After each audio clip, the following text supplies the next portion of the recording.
Well, good morning, ComBappers and lurkers. It's good to see you. Good to have you along. And today, no guest today. We're just going to chat about this holiday. Now, everybody was all excited about yesterday's May the 4th because everybody wants to make Star Wars jokes. But of course, there's an actual real holiday the next day, May the 5th, Cinco de Mayo. If I said that right, Cinco de Mayo? But my Bolivianos can tell me if I'm wrong. Which is a weird holiday. So you think, oh, this is all about a big deal in Mexico. But we'll talk about that in a second. But first, going back to our Bible verse for today, for our struggle, Ephesians 6:12. By the way, for our struggle is not against flesh and blood, but against rulers, against the authorities, against the powers of the dark world, and against spiritual forces of evil in the heavenly realms. Sounds kind of scary, but when we're dealing with life, we often have issues with people. You know, we get upset with people. We get mad at people. And we often forget that, no, we're not in a battle with people ultimately. We're in a battle with satanic forces that are trying to ruin our lives, ruin our friend lives, ruin our relationships. And sometimes you need to step back and go, why is this such a struggle, this relationship? What's going on with this? And then think, well, wait a minute, maybe we're being influenced here by some forces that are trying to pull us apart and make us angry with each other and make us very factional. And so as you read the news, as you have a relationship with your friends and neighbors, you recognize that factions and that kind of burying yourself into your own little corner and fighting off everyone that is opposed to you or against you or has different opinions than you is really a spiritual battle that you're in. And as frustrating as it can be, sometimes it's good to just step back and go, wait a minute, maybe I shouldn't be hating the person. Maybe I should be hating what's going on in our relationship with Satan is trying to mess things up. So, Ephesians 6:12. So I'm going to talk a little bit about Cinco de Mayo. It's going to be short, but this holiday is not a big deal in Mexico. It's kind of funny because I think it's only one state, the state of Pueblo, I think it is, that actually has it as a holiday. Go over to History Channel, and there's a little chart there, 7 things you may want to know about Cinco de Mayo.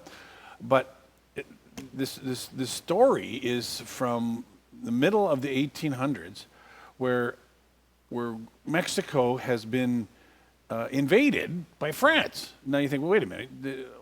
I thought Mexico was always a Spanish colony, and yeah, they had gotten away from Spain earlier in the 1800s, and that's when their real Independence Day is celebrated. It's like 16th of September or something like that. But in the middle of the 1800s, the Americans are at war with each other. The American Civil War is going on, and Mexico's finished their own Civil War, and they owed money big time to Britain, France, and Spain. Spain and Britain, when Mexico said to them, listen, we can't pay, we're broke. We owe you a lot of money from this Civil War, but we're broke. So we're going to take a 2-year break from paying you back. And then Britain and Spain said, okay. France, on the other hand, said, nope, that's not acceptable. France had some other problems. Napoleon, I think the third, was in charge. So they sent 6,000 troops, landed in Mexico, and went off and were about to storm.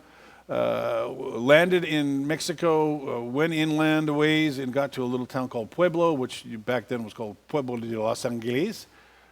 And then 6,000 French troops were stopped by 2,000 sort of ragtag Mexican troops. And they all, great story. Well, yeah, it is. It's a great story how they stopped these guys. But they didn't stop the French. Napoleon III just said, okay, fine, 6,000 troops. How about 40,000 troops? So he sent 40,000 troops, and they took over the country shortly thereafter. So this is just a little it's one battle in a war that they ended up losing. France ruled Mexico for 5.5 years.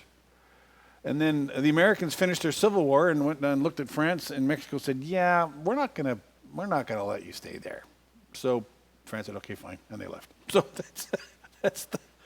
that's Cinco de Mayo. But it turns out that the Mexican folks, especially in the States, still really celebrate this thing. So that's what Cinco de Mayo is all about, and it's a big deal for especially Mexican folks, Mexican heritage people who live in the States. And so it turns into a big deal. So I head over to the History Channel, nice article, 7 things you didn't know about Cinco de Mayo.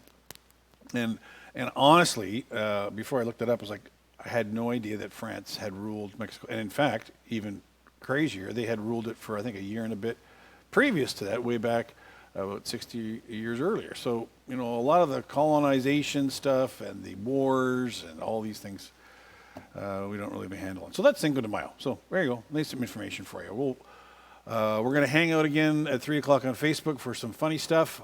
And today, we'll be moving, tomorrow we'll be moving this video slot. We're going to move it, I think, permanently to 11 o'clock from now on.